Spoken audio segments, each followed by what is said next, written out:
the school children have made films that show how they practice the Morse code with a battery, a buzzer, some wires and a swift. This station works with Morse code too, and now I will try to explain how it works here. Behind me you have the big generator, and it's called an alternator, and that's our big battery.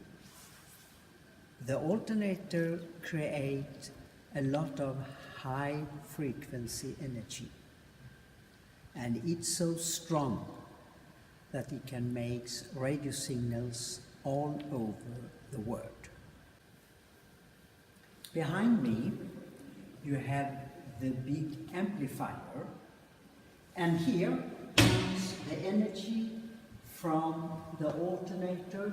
It goes through the amplifier, and you can follow the copper lines out through the little hole in the wall.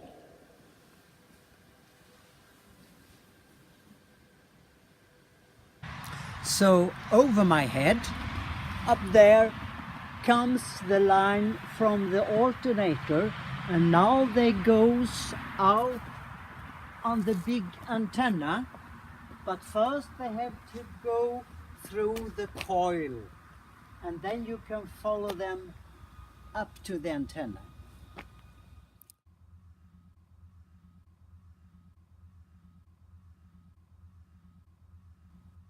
The signal from our station is very strong, and it goes far away.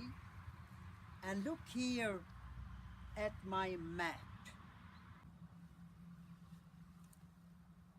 The signal from our radio station here goes very far away, over the Baltic Sea and into Asia, through Europe, over the Mediterranean Sea to North Africa, and over the big Atlantic Ocean, over to America.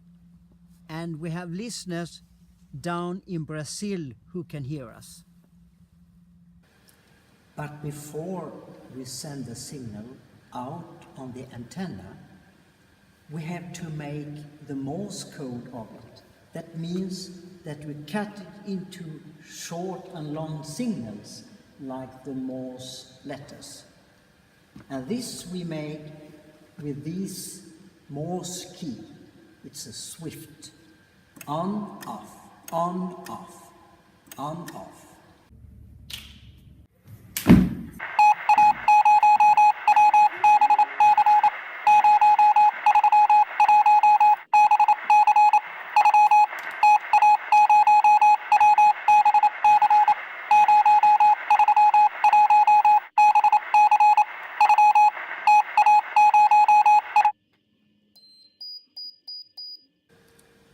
In the school films, the children use this buzzer to hear the signal. When we send out over the world, those who listen need a receiver, and it can look like this. But then they need headphones so they can hear the signals. To send a message 100 years ago, they needed a big house, a very, very big battery, and a large antenna that we have seen. And nowadays, everyone can have both a transmitter and a receiver in the pocket, and through this I can reach the whole world.